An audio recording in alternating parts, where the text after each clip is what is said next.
இந்த ஆட்சி தோழர் சொன்ன மாதிரி நாமம் யாருக்கு நாமம் போட்டாங்கன்னு தெரில அப்படின்றது தெரியல. அது நமக்கு நாமமா இல்லை தமிழ்நாட்டுக்கு நாமமா அப்படின்றது காலம்தான் நமக்கு பதில் சொல்லணும். இப்போது இந்த ஒன்றிய அரசு இந்த ஒன்றிய பாஜக அரசு வெறும் பிஎம் ஸ்ரீ திட்டம் மட்டும் இல்லை, மாநிலங்களை அது என்னவா மாற்றணும் நினைக்கிது. வெறும் அது கல்வியில் மட்டும் இல்லை. இப்போ கொஞ்ச நேரத்துக்கு முன்னாடி தோழர் சொன்னப்போ நீட் எக்ஸாம் கிட்டத்தட்ட 22 லட்சம் மக்கள் மாணவிகள் பரீட்சை எழுதியிருக்காங்க.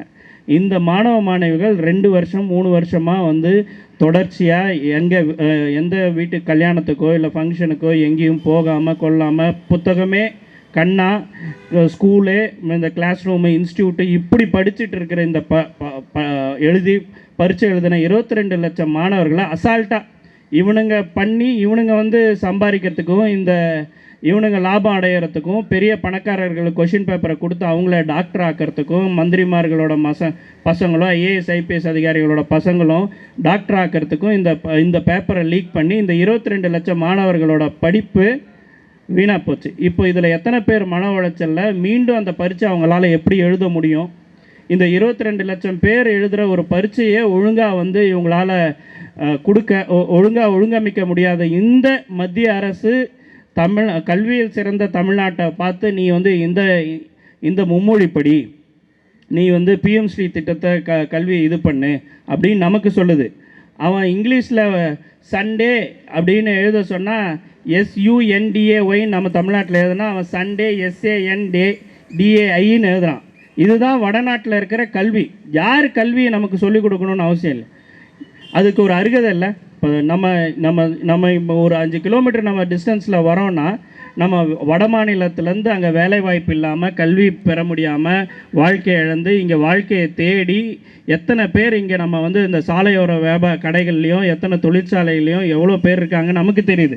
அப்போது நீ பிஎம் ஸ்ரீ திட்டத்தை இந்த மாதிரி பள்ளியை வச்சு தமிழ்நாட்டை மேலும் நீ வளருன்னு சொல்லக்கூடாது. நாங்கள் தான் உனக்கு சொல்லணும், டே இந்த பாடுறா இருமொழி கொள்கையில் நாங்கள் இந்த மாதிரி வளர்ச்சி அடைஞ்சிருக்கோம், எங்களில் அமெரிக்காவில் இருக்கான், அங்கே இருக்கான், இங்கே இருக்கான், உலகம் பூரா ஆள் இருக்கான், என்ன இத்தனை தொழிற்சாலை இருக்குது, ஆட்டோமொபைல் இண்டஸ்ட்ரியாக இருக்குது, ஐடி இண்டஸ்ட்ரியாக இருக்குது, தோல் தொழிற்சாலையாக இருக்குது,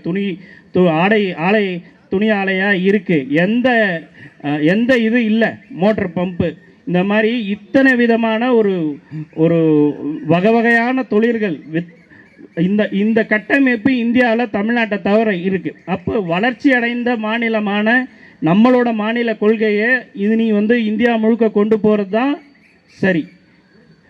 இவன் ஏன் இதை கொண்டு வரான் அப்படின்ற அரசியலை நம்ம பேசுகிறது தான் சரியாக இருக்கும். ஒரே நாடு, ஒரே தேர்தல், ஒரே கட்சி, ஒரே மதம், ஒரே ரேஷன் கார்டு, இவனுங்களது எல்லாம் ஒரே தான்.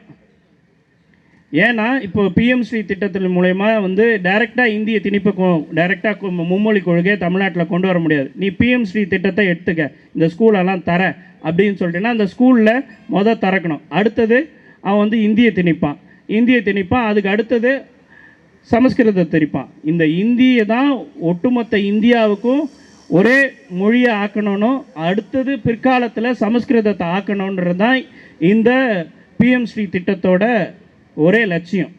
இவங்களோட பாசிச பாஜக அரசு 2026 தேர்தலுக்கு அப்புறம் இன்னும் மூர்க்கமாக இந்த தன்னுடைய இந்துத்துவா கொள்கையை இன்னும் மூர்க்கமாக இது கொண்டு போய் சேரப்போகுது. அது அவங்களுக்கு இன்னும் இருக்க போகிறது யூனிஃபார்ம் சிவில் கோடு தான்.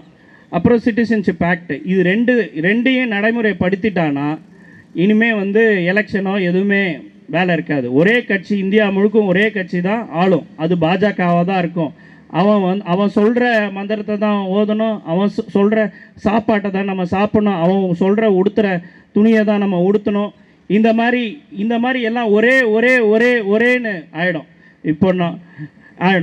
அப்போது இந்த மத்திய பாசிச பாஜக மாநிலங்களை என்னவா நினைக்குது? சில ஜனபந்துக்களாக இந்தியா முழுக்க இருக்கிற மாநிலங்களை சின்ன சின்ன மாவட்டங்களாக ஜனபந்துக்களாக மாற்றணுன்றது தான் அதோட திட்டம். இது பாசிச பாஜக அரசு வெறும் இஸ்லாமியர்களுக்கு எதிரான அரசு மட்டும் கிடையாது. இது மொழிவழி தேசிய இனங்களுக்கு எதிரான அரசு, தலித்துகளுக்கு எதிரான அரசு, தொழிலாளர்களுக்கு எதிரான அரசு, விவசாயிகளுக்கு எதிரான அரசு, சிறு குறு தொழிலாளர்களுக்கு எதிரான அரசு, இன்னும் எத்தனையோ முற்போக்கு ஒரு ஜனநாயகத்துக்கு எதிரான அரசு, மத செக்யூலரிசத்துக்கு எதிரான அமைப்பு, இந்த மாதிரி இன்னும் நம்ம இந்த இந்த பாசிச பாஜக நிறுவ நினைக்கிறது இதுதான்.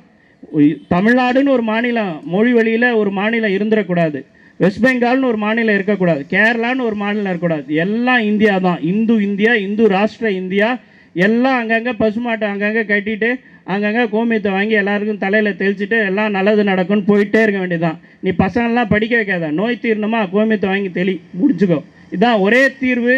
இதுதான், பசங்களை படிக்க வைக்காத, உங்கள் அப்பா என்ன தொழில் செஞ்சார், மர வேலை செஞ்சாரா, அந்த வேலையை செய். இது மாதிரியான ஒரே இந்தியா முழுக்க அப்படி ஒரு திட்டத்தை கொண்டு போகணுன்றது தான் மத்திய அரசு பாஜக அரசோட முக்கியம். பாஜக ஆர்எஸ்எஸ் பாசிச பாஜகவோட நம்ம இந்தியாவில் இருக்க எந்த கட்சியும் நம்ம ஒப்பிட முடியாது. காங்கிரஸ், சந்திரபாத காங்கிரஸை கூட நம்ம ஒப்பிட முடியாது. நம்ம ஒட்டுமொத்த பலத்தையும் நம்ம எதிர்த்து நம்ம வந்து பாஜகவை எதிர்த்தா கூட வீழ்த்த முடியாத இடத்துல இன்றைக்கி பாசிச பாஜக இருக்குது. கடந்த 3ஆம் முறையாக ஆட்சியில் கட்டியில் ஏறி இன்றைக்கி 12வது மைனாரிட்டியாக இருந்தால் கூட அவங்க மூர்க்கமாக அவங்க முன்வச்ச ஒரு இந்தியா, அவங்க கனவு இந்தியான்றது இருக்குது. ஆர்எஸ்எஸ் பாஜகவுக்கு ஒரு இந்தியா இருக்குது, செக்குலரிஸ்ட் ஜனநாயக சக்திகளுக்கு நமக்கான ஒரு இந்தியா இருக்குது. நம்ம அனைவரும் சமம், சமத்துவம், சகோதரத்துவன்றது நம்ம.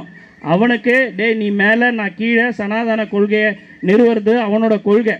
இப்போது அவன் நினைக்கிற இந்தியா, நம்ம ஏற்கனவே நம்ம புல்லட் ட்ரெயினில் போகலாமா இல்லை மெட்ரோ ட்ரெயினில் போகலாமான்னு யோசிச்சுட்ருக்கான். அவன் மாட்டு வண்டியில் போகலாமான்னு பின்னோக்கி இழுக்கிற மாதிரியான ஒரு ஒரு ஒரு கனவு தான் அவங்ககிட்ட இருக்குது. அதுக்கு கூட்டு வந்து அம்பானி அதானி தான். இந்த ஒரு பாட்டில் கூட சொல்லுவாங்க, 2 பேர் விற்கிறான் 2 பேர் வாங்குகிறான், 4 பேருமே குஜராத்தியா, 2 குஜராத்தி விற்கிறான் 2 குஜராத்தி வாங்குகிறான். இவங்க யாருக்கான அரசுன்றது மீண்டும் நமக்கு இப்போ எல்லார் வீட்லேயும் எல்லாராலையும் கனெக்ட் பண்ணக்கூடியது. நம்ம பெட்ரோல் போடுறோம், டீசல் போடுறோம், கேஸ் பண்ணோம். கேஸ் நமக்கு போய் புக் பண்ணால் கிடைக்க மாட்டேங்குது, ஃபோனே எடுக்கிறதில்ல, டைரெக்டாக போய் தான் நம்ம கேஸ் வாங்குகிற நிலமையில் இருக்குது. ஆனால் மற்ற எல்லா நாடுகளும் கேஸ் பற்றாக்குறை, பெட்ரோல் டீசல் பற்றாக்குறையெல்லாம் இருக்கிறப்போ கூட அவங்க முதல் தன் நாட்டுக்கு எக்ஸ்போர்ட் பண்ணக்கூடாது, மற்றவங்க எந்த நாட்டுக்கு எக்ஸ்போர்ட் பண்ணக்கூடாது, இம்போர்ட் நம்ம டொமஸ்டிக் நம்மளோட உள்நாட்டு தேவையை முதல்ல கவனிங்க, அதுக்கப்புறம் பார்த்துக்கலான்னா. ஆனால் இன்று வரை மத்திய அரசாங்கம் ரிலையன்ஸ் அம்பானியிடமோ அதானியிடமோ தங்களோட எக்ஸ்போர்ட்டை குறைச்சிக்க ஒரே ஒரு வாட்டி கூட சொல்லலை, இது வரைக்கும் குறையலை. இப்போது நம்ம உள்நாட்டு உற்பத்திக்கு உள்நாட்டிலே அவ்வளோ தேவை இருக்குது.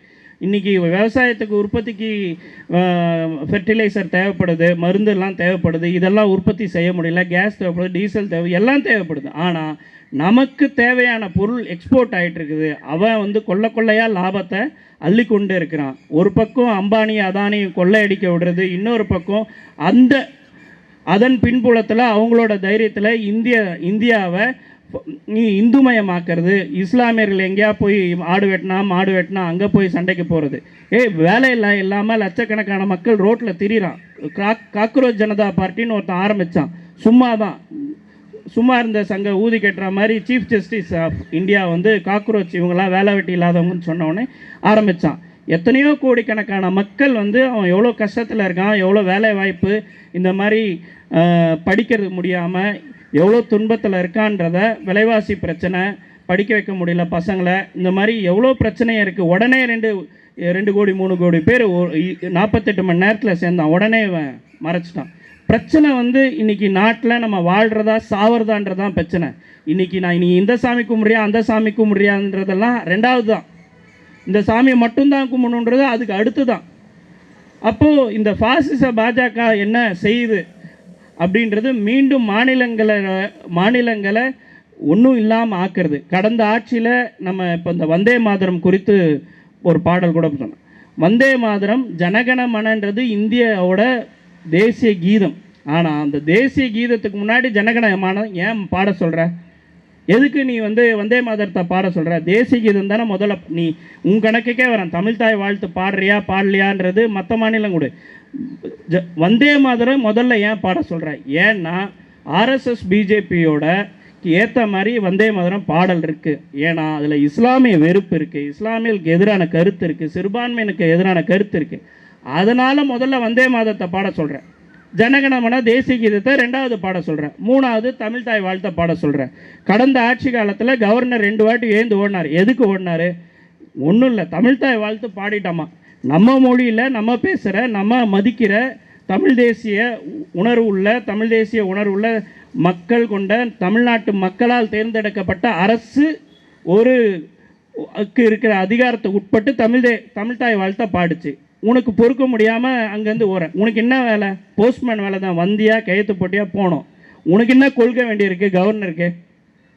அப்போது இது மறைமுகமாக செய்துக்கிட்டு இருந்த வேலையை இப்போ நேரடியாக கரெக்டாக எலெக்ஷன் முடிஞ்சு 5 மாநில தேர்தல் முடிஞ்ச உடனே வெஸ்ட் பெங்காலில் இங்கே அங்கே எல்லாத்துலேயும் ஜனகணமனையை பாட வச்சுருக்கீங்க நீங்கள்.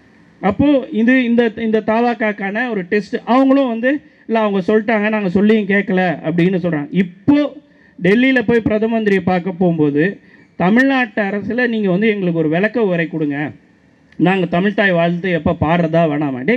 உனக்குன்னு ஒரு அரசு இருக்குது, அதிகாரம் இருக்குது, அதுக்கு உட்பட்டு நீ பாடு. அதுதான் இது தமிழ்நாட்டோட மரபு. கடந்த ஆட்சி காலத்தில் இது எதிர்த்து தமிழ்தாய் வாழ்த்தை பாடி இருக்கிறாங்க. அதுக்கு ஒரு மரபு இருக்குது. அந்த மரபை நீ பிடிச்சிட்டு போ. அதை விட்டு நீ போய் கேட்டேன்னா அவன் இல்லைன்னு தான் சொல்லுவான். நீ இதை தான் பாடணும்னு சொல்லுவான். நீ கம்முன்னு வந்துடுவியா? அப்போ நீ கொள்கை எதிரிக்கிட்ட போய் நீ சமரசம் அடையிறது தானே.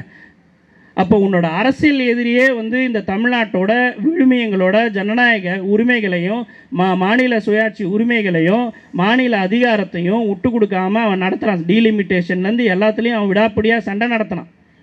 ஆனால் நீ முதல் கோணல் முற்றும் கோணல் மாதிரி தமிழ்தாய் வாழ்த்துலேருந்தே நீ இங்கே கோட்டையை விடுறீங்க.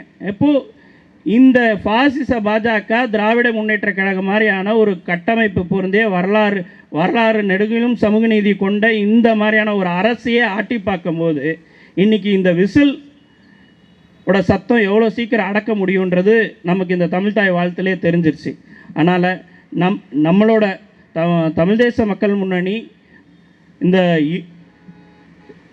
மும்மொழி திணிப்பு கொள்கைக்கு எதிராக அன்றைக்கும் போராடும், இன்றைக்கும் போராடுது, நாளைக்கும் போராடும். அதே மாதிரி பிஎம்சி திட்டம், அதாவது மாநில அரசுக்கு எதிராக, மாநில அதிகாரத்துக்கு எதிராக கொண்டு வரப்படும் எந்த திட்டத்தையும் பாசிச பாஜக சக்திகளை இந்துத்துவ காவி கார்ப்பரேட் மயத்துக்கு எதிராகவும், ஒரே நாடு ஒரே தேர்தல் ஒரே கட்சி ஒரே மதம்ன்றதுக்கு எதிராகவும், இந்துத்துவ சக்திகளுக்கு எதிராக நாங்கள் தொடர்ந்து களமாடுவோம். நன்றி, வணக்கம்.